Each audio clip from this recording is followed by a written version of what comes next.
Lewis diagrams are used to determine a skeletal structure of a covalently bonded molecule or polyatomic ion, using a set of rules. So first we determine a number of valence electrons.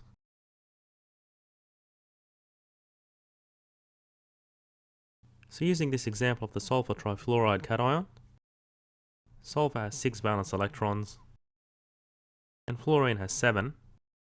So given there's 3 fluorines, that gives 21 valence electrons. So in total, we have 27. Now if we have a cation, we subtract an electron to get that charge, or an anion, we add an electron to get a negative charge. So in this case we have a positive charge, so we subtract an electron.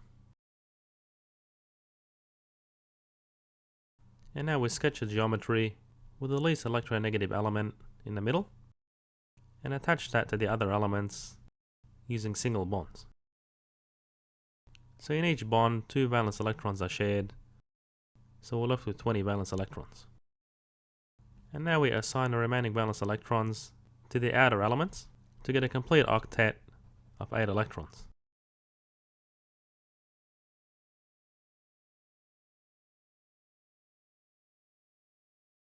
So here we add 6 electrons to the fluorines, because there's 2 shared electrons in each bond, such that fluorine has a complete outer shell of 8 electrons.